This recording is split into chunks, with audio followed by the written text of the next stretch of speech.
ജീവിതത്തിന്റെ ഏതെങ്കിലും ഒരു ഘട്ടത്തിൽ ഭയമോ ഉത്കണ്ഠയോ അനുഭവിക്കാത്തവരായി ആരുമുണ്ടാകില്ല. എന്നാൽ ചിലർക്ക് ഈ ഉത്കണ്ഠ ഒരു നിഴൽ പോലെ കൂടെയുണ്ടാകും. അത് അവരുടെ സന്തോഷത്തെയും സമാധാനത്തെയും കാർന്നു തിന്നുന്നു. നിക് ട്രെന്റൺ ആൻസൈറ്റി ഈസ് ദ എനിമി എന്ന തന്റെ പുസ്തകത്തിലൂടെ നമുക്ക് മുന്നിൽ വെക്കുന്നത് ലളിതമായ ഒരു സത്യമാണ്. ഉത്കണ്ഠ നിങ്ങളുടെ സ്വഭാവമല്ല, മറിച്ച് നിങ്ങൾ പരാജയപ്പെടുത്തേണ്ട ഒരു ശത്രുവാണ്.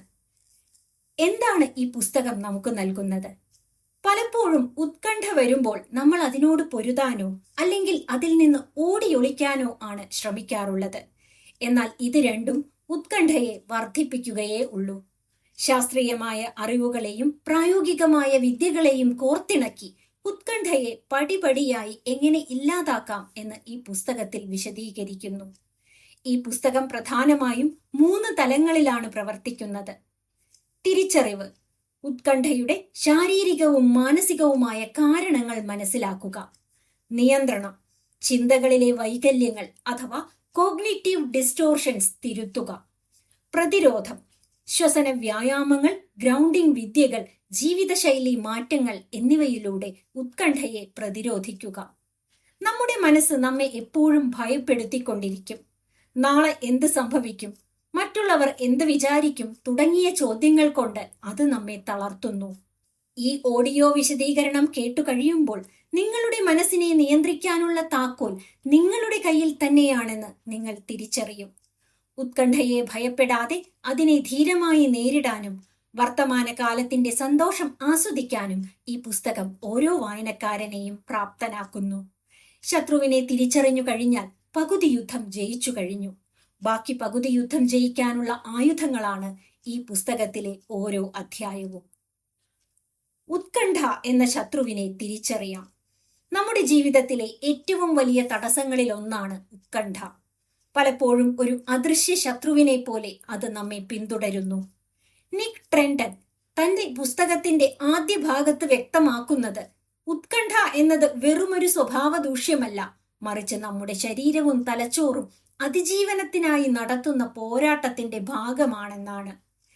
ഈ ശത്രുവിനെ പരാജയപ്പെടുത്തണമെങ്കിൽ ആദ്യം അതിന്റെ സ്വഭാവവും ഉദ്ഭവവും നാം മനസ്സിലാക്കേണ്ടതുണ്ട്. ഭയത്തിന്റെ ജീവശാസ്ത്രം, ദ ബയോളജി ഓഫ് ഫിയർ. മനുഷ്യ ശരീരത്തിലെ ഏറ്റവും പഴയ സംരക്ഷണ സംവിധാനങ്ങളിൽ ഒന്നാണ് ഭയം. കാട്ടിൽ വസിച്ചിരുന്ന ആദിമ മനുഷ്യർക്ക് വന്യമൃഗങ്ങളിൽ നിന്ന് രക്ഷപ്പെടാൻ ഭയം അത്യാവശ്യമായിരുന്നു. ഒരു അപകടം മുന്നിൽ കാണുമ്പോൾ തലച്ചോറിലെ അമിഗ്ദല എന്ന ഭാഗം ഉണരുകയും ശരീരത്തെ ഫൈറ്റ് ഓർ ഫ്ലൈറ്റ് അവസ്ഥയിലേക്ക് മാറ്റുകയും ചെയ്യുന്നു. ഒന്നുകിൽ പോരാടുക, അല്ലെങ്കിൽ ഓടി രക്ഷപ്പെടുക.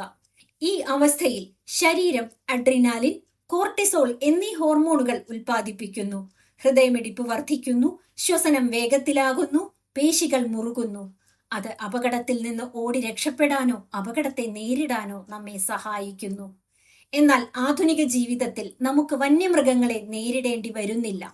പകരം ജോലിയിലെ സമ്മർദ്ദം, സാമ്പത്തിക ബുദ്ധിമുട്ടുകൾ, മറ്റുള്ളവർ എന്തു വിചാരിക്കും എന്ന പേടി എന്നിവയൊക്കെയാണ് നമ്മുടെ ഭീഷണികൾ.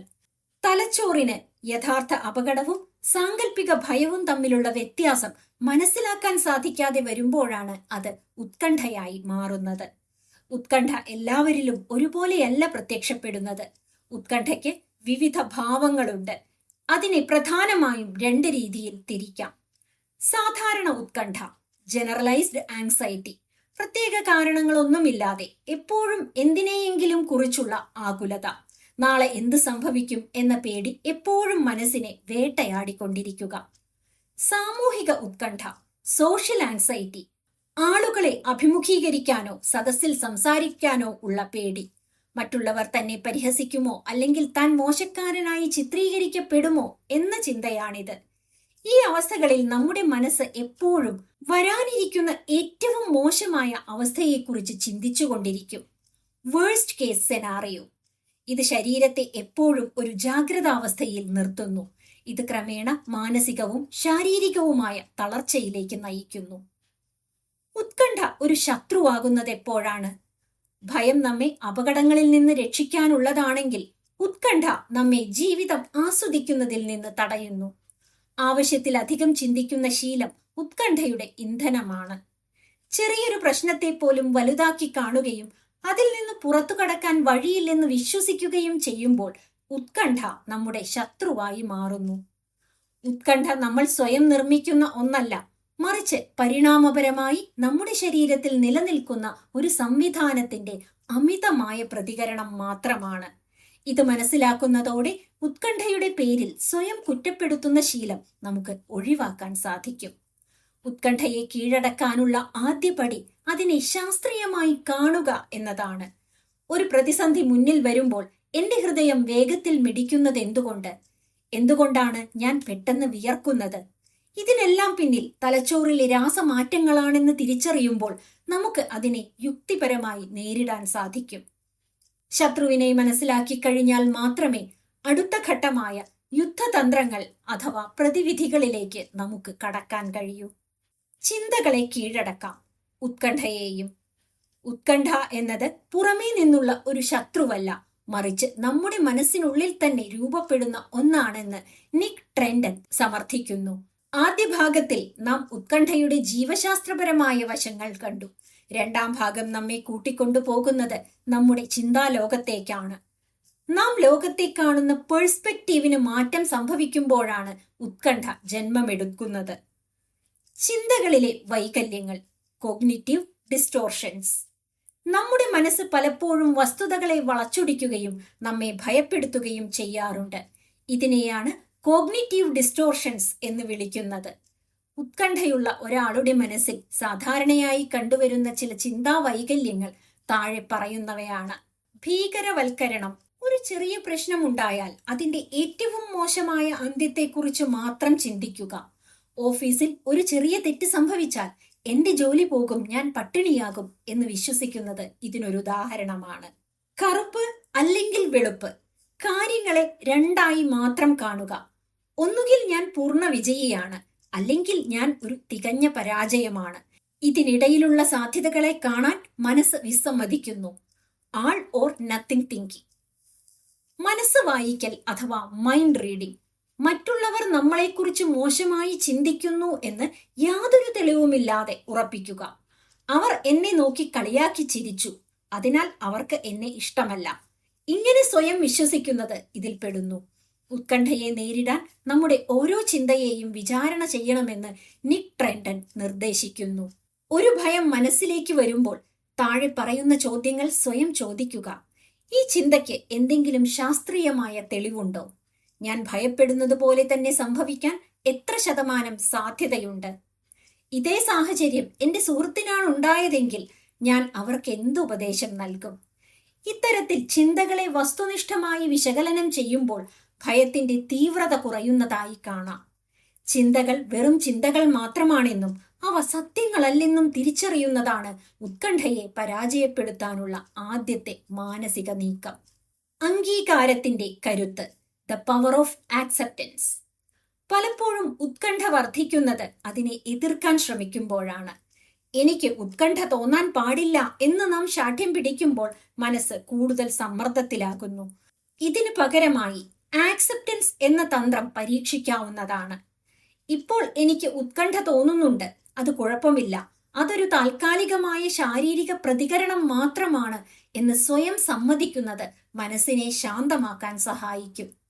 ഉത്കണ്ഠയെ ഒരു ശത്രുവായി കണ്ട് യുദ്ധം ചെയ്യുന്നതിന് പകരം അതൊരു വിരുന്നുകാരനെ പോലെ വന്നു പോകുന്ന ഒന്നാണെന്ന് കരുതുക. നിങ്ങൾ അതിനെ എത്രത്തോളം എതിർക്കുന്നുവോ അത്രത്തോളം അത് നിങ്ങളെ വേട്ടയാടും. വർത്തമാനകാലത്തിലേക്ക് മടങ്ങുക. ഉത്കണ്ഠ എപ്പോഴും ഒന്നുകിൽ ഭൂതകാലത്തെ കുറ്റബോധത്തിലോ അല്ലെങ്കിൽ ഭാവിയിലെ പേടിയിലോ ആയിരിക്കും. നമ്മുടെ മനസ്സിനെ വർത്തമാനകാലത്തേക്ക്, ഈ നിമിഷത്തിലേക്ക് കൊണ്ടുവരിക എന്നതാണ് ഇതിനുള്ള പരിഹാരം. ഇപ്പോൾ ഈ നിമിഷം ഞാൻ സുരക്ഷിതനാണ് എന്ന തിരിച്ചറിവ് ചിന്താപരമായ മാറ്റങ്ങൾക്ക് അടിത്തറയിടുന്നു. നമ്മുടെ ചിന്തകളെ നമുക്ക് നിയന്ത്രിക്കാൻ സാധിക്കും. നമ്മുടെ മനസ്സ് പറയുന്നതെല്ലാം വിശ്വസിക്കേണ്ടതില്ല. ചിന്താരീതിയിൽ ബോധപൂർവമായ മാറ്റങ്ങൾ വരുത്തുന്നതിലൂടെ ഉത്കണ്ഠയുടെ അടിവേരുകൾ അറുത്തുമാറ്റാൻ നമുക്ക് സാധിക്കും. ഇത് പെട്ടെന്ന് സംഭവിക്കുന്ന ഒന്നല്ല, മറിച്ച് നിരന്തരമായ പരിശീലനത്തിലൂടെ കൈവരിക്കേണ്ട ഒന്നാണ്. ഈ ചിന്താപരമായ മാറ്റങ്ങൾ ജീവിതത്തിൽ കൊണ്ടുവരുന്നത് ഉത്കണ്ഠ കുറയ്ക്കാൻ വലിയ രീതിയിൽ സഹായിക്കും. ഉത്കണ്ഠയെ മെരുക്കാൻ പ്രായോഗിക വഴികൾ. ഉത്കണ്ഠ പലപ്പോഴും നിയന്ത്രിക്കാൻ കഴിയാത്ത ഒരു കാറ്റുപോലെയാണ്. അത് വരുമ്പോൾ നമ്മുടെ യുക്തിയും ചിന്തയും ഒരുപോലെ മരവിച്ചു പോകുന്നു. ഇത്തരം സന്ദർഭങ്ങളിൽ വെറും ചിന്തകൾ കൊണ്ട് മാത്രം അതിനെ നേരിടാൻ പ്രയാസമാണ്. ഇവിടെയാണ് ശരീരത്തെയും മനസ്സിനെയും വർത്തമാനകാലത്തേക്ക് ബന്ധിപ്പിക്കുന്ന ഗ്രൗണ്ടിംഗ് വിദ്യകളുടെ പ്രസക്തി. ഗ്രൗണ്ടിംഗ് വിദ്യകൾ വർത്തമാനകാലത്തിന്റെ കരുത്ത്. ഉത്കണ്ഠയുടെ പ്രധാന സ്വഭാവം നമ്മെ ഭാവിയിലെ പേടിയിലേക്കോ ഭൂതകാലത്തെ സങ്കടങ്ങളിലേക്കോ കൊണ്ടുപോവുക എന്നതാണ്. ഇതിനെ തടയാൻ നമ്മുടെ 5 ഇന്ദ്രിയങ്ങളെ പ്രയോഗിക്കുന്ന 5, 4, 3, 2, 1 എന്ന രീതി നിക് ട്രെൻഡൻ നിർദ്ദേശിക്കുന്നു. അമിതമായ ഉത്കണ്ഠ തോന്നുമ്പോൾ താഴെ പറയുന്നവ ചെയ്യുക. 5 കാര്യങ്ങൾ കാണുക. നിങ്ങളുടെ ചുറ്റുമുള്ള 5 വസ്തുക്കളെ ശ്രദ്ധിക്കുക.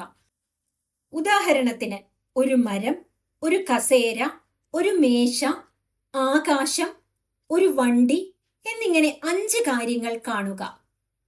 4 കാര്യങ്ങൾ സ്പർശിക്കുക. നിങ്ങളുടെ വസ്ത്രം, തറ, ഒരു കുപ്പി, ഒരു പുസ്തകം. അങ്ങനെ നിങ്ങളുടെ കൈകൾ 4 കാര്യങ്ങളുടെ സ്പർശനം അനുഭവിക്കുക. 3 ശബ്ദങ്ങൾ കേൾക്കുക. ദൂരെയുള്ള പക്ഷികളുടെ ശബ്ദമോ ഫാനിന്റെ കറക്കമോ വാഹനങ്ങളുടെ ഒച്ചയോ ശ്രദ്ധിക്കുക. 2 മണങ്ങൾ അറിയുക. ചുറ്റുമുള്ള ഏതെങ്കിലും 2 ഗന്ധങ്ങൾ തിരിച്ചറിയാൻ ശ്രമിക്കുക. ഒരു രുചി അറിയുക. നാവിൽ ഇപ്പോൾ അനുഭവപ്പെടുന്ന രുചിയോ അല്ലെങ്കിൽ ഒരു തുള്ളി വെള്ളം കുടിക്കുമ്പോഴുണ്ടാകുന്ന അനുഭവമോ ശ്രദ്ധിക്കുക. ഈ ലളിതമായ വ്യായാമം നിങ്ങളുടെ തലച്ചോറിനെ ഉത്കണ്ഠയുടെ ലോകത്തു നിന്ന് വർത്തമാനകാലത്തെ യാഥാർത്ഥ്യത്തിലേക്ക് തിരികെ എത്തിക്കുന്നു. ശ്വസനത്തിലൂടെ നാഡീവ്യവസ്ഥയെ ശാന്തമാക്കാം. നമുക്ക് ഉത്കണ്ഠ തോന്നുമ്പോൾ ശ്വസനം വേഗത്തിലാവുകയും ആഴം കുറഞ്ഞതാവുകയും ചെയ്യുന്നു. ഇത് ശരീരത്തിന് അപകടം എന്ന സന്ദേശം നൽകുന്നു. ഇതിനെ പ്രതിരോധിക്കാൻ ശ്വസന വ്യായാമങ്ങൾ വളരെ ഫലപ്രദമാണ്. 4 സെക്കൻഡ് നേരം സാവധാനം ശ്വാസം ഉള്ളിലേക്കെടുക്കുക. 4 സെക്കൻഡ് നേരം ശ്വാസം ഉള്ളിൽ പിടിച്ചു നിർത്തുക. 4 സെക്കൻഡ് കൊണ്ട് സാവധാനം ശ്വാസം പുറത്തേക്ക് വിടുക. 4 സെക്കൻഡ് ശ്വാസം എടുക്കാതെ നിൽക്കുക. ഇത് ആവർത്തിക്കുമ്പോൾ നമ്മുടെ നാഡീവ്യവസ്ഥ ഉണരുകയും ശരീരം സ്വാഭാവികമായും ശാന്തമാവുകയും ചെയ്യുന്നു. ശ്വസനം നിയന്ത്രിക്കുന്നതിലൂടെ നമ്മുടെ വികാരങ്ങളെയും നിയന്ത്രിക്കാൻ സാധിക്കുമെന്ന് ശാസ്ത്രീയമായി തെളിയിക്കപ്പെട്ടിട്ടുള്ളതാണ്. പേശികളുടെ അയവ്, പ്രോഗ്രസീവ് മസിൽ റിലാക്സേഷൻ. ഉത്കണ്ഠ ശരീരത്തിലെ പേശികളെ മുറുക്കുന്നു. പലപ്പോഴും നാം അറിയാതെ തന്നെ നമ്മുടെ തോളുകളും താടിയെല്ലും മുറുകിയിരിക്കും. ഇത് ഒഴിവാക്കാൻ ശരീരത്തിന്റെ ഓരോ ഭാഗത്തെയും പേശികൾ 5 സെക്കൻഡ് നേരം മുറുക്കുകയും പിന്നീട് പെട്ടെന്ന് അയച്ചുവിടുകയും ചെയ്യുക. കാൽ വിരലുകൾ മുതൽ തല വരെ ഇത് ചെയ്യുമ്പോൾ ശരീരത്തിലെ സമ്മർദ്ദം പുറന്തള്ളപ്പെടുന്നു. ശരീരം അയയുമ്പോൾ മനസ്സിനും ആശ്വാസം ലഭിക്കുന്നു. മൈൻഡ്ഫുൾനെസ്, ചിന്തകൾക്ക് സാക്ഷിയാവുക. മൈൻഡ്ഫുൾനെസ് എന്നത് ചിന്തകളെ ഇല്ലാതാക്കലല്ല, മറിച്ച് അവയെ ദൂരെ നിന്ന് നോക്കിക്കാണലാണ്. ഒരു പുഴയിൽ ഒഴുകിപ്പോകുന്ന ഇലകളെ നോക്കി നിൽക്കുന്നത് പോലെ നിങ്ങളുടെ ഉത്കണ്ഠാകുലമായ ചിന്തകളെ നോക്കുക. അവയോട് യുദ്ധം ചെയ്യാതെ, ഇതാ ഒരു ഭയപ്പെടുത്തുന്ന ചിന്ത വരുന്നു, അത് പോകുന്നു എന്ന് മാത്രം കരുതുക.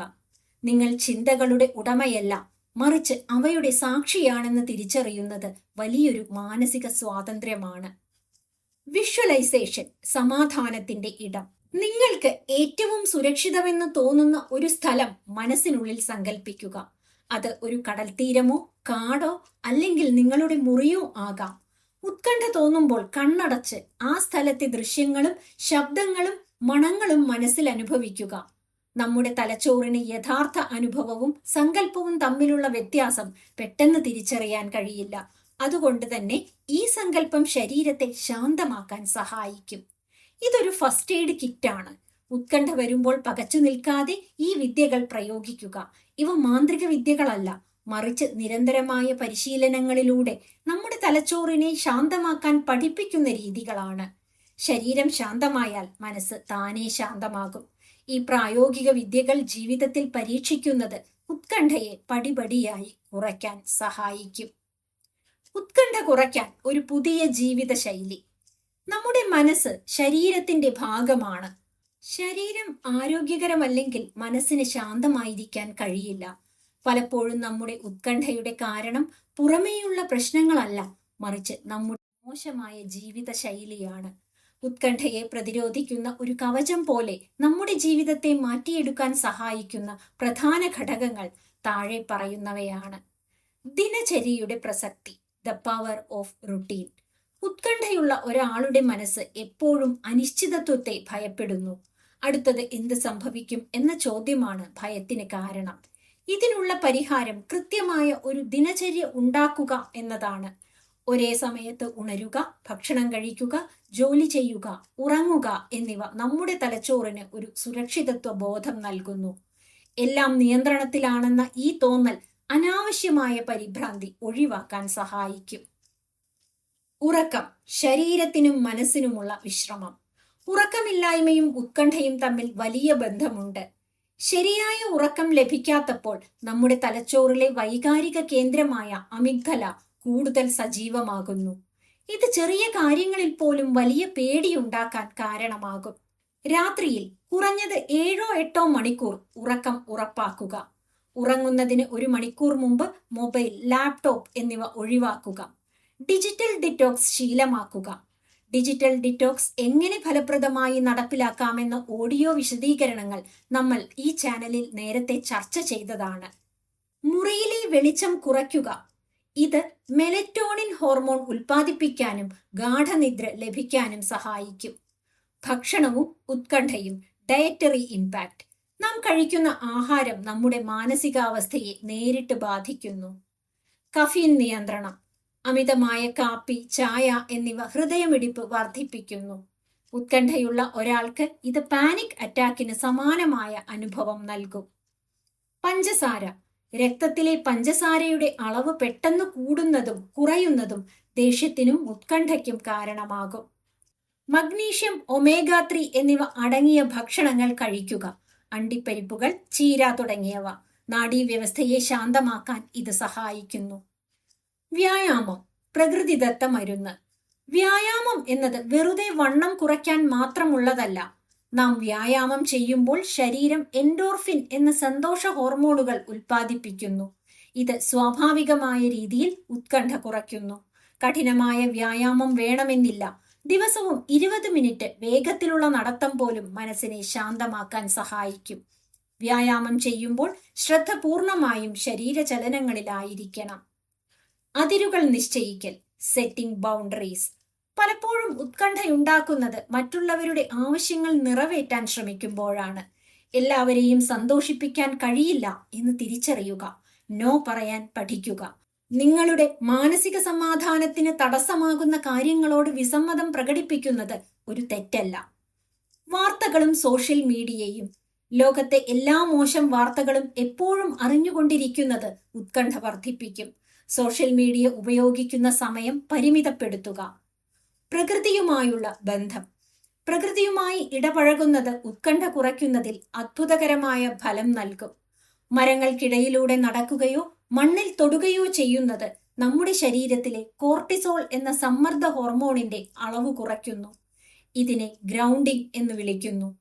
നമ്മുടെ ശരീരത്തെ സ്നേഹിക്കുകയും സംരക്ഷിക്കുകയും ചെയ്യുക.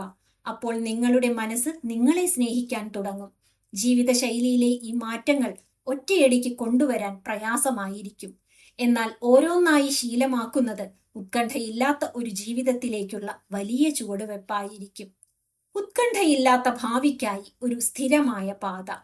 ഉത്കണ്ഠയെ നേരിടുക എന്നത് ഒരു 100 മീറ്റർ ഓട്ടമല്ല, മറിച്ച് ഒരു മാരത്തോൺ ഓട്ടം പോലെയാണ്. മുൻപത്തെ ഭാഗങ്ങളിൽ നമ്മൾ പെട്ടെന്നുണ്ടാകുന്ന പരിഭ്രാന്തിയെ തടയാനുള്ള വിദ്യകൾ പഠിച്ചു. എന്നാൽ 5ാം ഭാഗത്തിൽ നിക് ട്രെൻഡൻ ഊന്നൽ നൽകുന്നത് നമ്മുടെ മനസ്സിനെ ഉത്കണ്ഠയ്ക്ക് കീഴ്പ്പെടാത്ത രീതിയിൽ എങ്ങനെ പാകപ്പെടുത്തിയെടുക്കാം എന്നതിലാണ്. റെസീലിയൻസ്. ശത്രുവിനെ ഒരിക്കൽ തോൽപ്പിച്ചാൽ മാത്രം പോരാ, അവൻ വീണ്ടും വരാത്ത രീതിയിൽ നമ്മുടെ കോട്ടകൾ ശക്തിപ്പെടുത്തണം. മനക്കരുത്ത് വളർത്തൽ, ബിൽഡിംഗ് റെസീലിയൻസ്.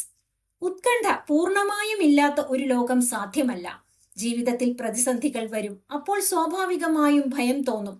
എന്നാൽ ആ ഭയത്തിൽ തളർന്നു പോകാതെ അതിനെ മറികടക്കാനുള്ള കഴിവിനെയാണ് റെസീലിയൻസ് എന്ന് വിളിക്കുന്നത്. തോൽവികളെ അംഗീകരിക്കുക.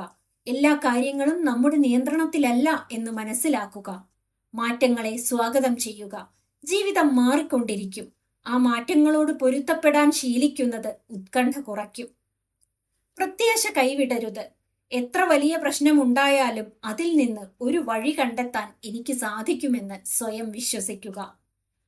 ഉത്കണ്ഠയുടെ തിരിച്ചുവരവിനെ നേരിടാം. Dealing with relapses. കുറെ കാലം സമാധാനമായി ഇരുന്നതിനു ശേഷം പെട്ടെന്നൊരു ദിവസം പഴയതുപോലെ ഉത്കണ്ഠ തിരിച്ചു വന്നേക്കാം. ഇത് ഒരു പരാജയമായി കാണരുത്. ഞാൻ വീണ്ടും തോറ്റുപോയി എന്ന് ചിന്തിക്കരുത്. അതിനു പകരം ഇതൊരു താൽക്കാലിക തടസ്സം മാത്രമാണ് എന്ന് കരുതുക. ഇതിനകം നിങ്ങൾ പഠിച്ച ശ്വസന വ്യായാമങ്ങളും ഗ്രൗണ്ടിംഗ് വിദ്യകളും വീണ്ടും പ്രയോഗിക്കുക. പഴയ കാലത്തെ വിജയങ്ങൾ ഓർത്തെടുക്കുക. ഒരിക്കൽ നിങ്ങൾ ഉത്കണ്ഠയെ തോൽപ്പിച്ചതാണെങ്കിൽ ഇനിയും നിങ്ങൾക്ക് അത് സാധിക്കും. സ്വയം അനുകമ്പ കാണിക്കുക. Self compassion. നമ്മുടെ ഏറ്റവും വലിയ വിമർശകൻ നമ്മൾ തന്നെയാണ്. ഉത്കണ്ഠയുള്ളപ്പോൾ നമ്മൾ സ്വയം കുറ്റപ്പെടുത്താറുണ്ട്. എന്നാൽ സ്വയം സ്നേഹിക്കാൻ പഠിക്കുന്നത് ഉത്കണ്ഠ എന്ന ശത്രുവിനുള്ള ഏറ്റവും വലിയ മരുന്നാണ്. ഒരു സുഹൃത്തിനോട് കാണിക്കുന്ന അത്രയും കരുണ നമ്മൾ നമ്മളോട് തന്നെ കാണിക്കണം. നീ എന്തിനാണ് ഇങ്ങനെ പേടിക്കുന്നത് എന്ന് ചോദിക്കുന്നതിന് പകരം, പേടിക്കുന്നത് സ്വാഭാവികമാണ്, ഞാൻ നിന്നോടൊപ്പം ഉണ്ട് എന്ന് സ്വന്തം മനസ്സിനോട് പറയുക. അർത്ഥവത്തായ ലക്ഷ്യങ്ങൾ കണ്ടെത്തുക. മനസ്സ് ശൂന്യമായിരിക്കുമ്പോഴാണ് ഉത്കണ്ഠ അതിൽ കൂടുകൂട്ടുന്നത്. ജീവിതത്തിന് വ്യക്തമായ ഒരു ലക്ഷ്യമുണ്ടെങ്കിൽ ഉത്കണ്ഠയുടെ ശബ്ദം കുറയും. നിങ്ങൾക്കിഷ്ടമുള്ള കാര്യങ്ങളിൽ ഏർപ്പെടുക. ഹോബികൾ, സാമൂഹ്യ സേവനം, പുതിയ കാര്യങ്ങൾ പഠിക്കൽ, അങ്ങനെ എന്തുമാകാം. മറ്റുള്ളവരെ സഹായിക്കുന്നത് നിങ്ങളുടെ ആത്മവിശ്വാസം വർദ്ധിപ്പിക്കുകയും നിങ്ങളുടെ പ്രശ്നങ്ങളെ ചെറിയ കാര്യങ്ങളായി കാണാൻ സഹായിക്കുകയും ചെയ്യും. ശത്രുവില്ലാത്ത ഒരു ജീവിതം. Creating A life without the enemy. ഉത്കണ്ഠ നമ്മുടെ ജീവിതത്തിന്റെ ഭാഗമല്ല, മറിച്ച് നമ്മൾ കൊണ്ടു നടക്കുന്ന ഒരു ഭാരമാണ്. ആ ഭാരം ഇറക്കി വെക്കാൻ നമ്മൾ തീരുമാനിക്കണം. വർത്തമാനകാലത്ത് ഉറച്ചു നിൽക്കുക. നാളെയെക്കുറിച്ചുള്ള ആകുലതകൾ ഉപേക്ഷിച്ച് ഇന്നത്തെ ഓരോ നിമിഷവും ആസ്വദിക്കാൻ പഠിക്കുക. നന്ദി പ്രകാശിപ്പിക്കുക. ഗ്രാറ്റിറ്റ്യൂഡ്. ദിവസവും രാത്രി ഉറങ്ങുന്നതിനു മുമ്പ് നിങ്ങൾക്ക് ലഭിച്ച 3 നല്ല കാര്യങ്ങളെക്കുറിച്ച് ഓർക്കുക. ഇത് തലച്ചോറിലെ നെഗറ്റീവ് ചിന്തകളെ മാറ്റി പോസിറ്റീവാക്കാൻ സഹായിക്കും. ആൻസൈറ്റി ഈസ് ദ എനിമി എന്ന പുസ്തകം നമുക്ക് നൽകുന്ന വലിയ പാഠം ഇതാണ്. നമ്മൾ അനുവദിക്കാതിരുന്നാൽ ഉത്കണ്ഠയ്ക്ക് നമ്മെ കീഴ്പ്പെടുത്താൻ സാധിക്കില്ല.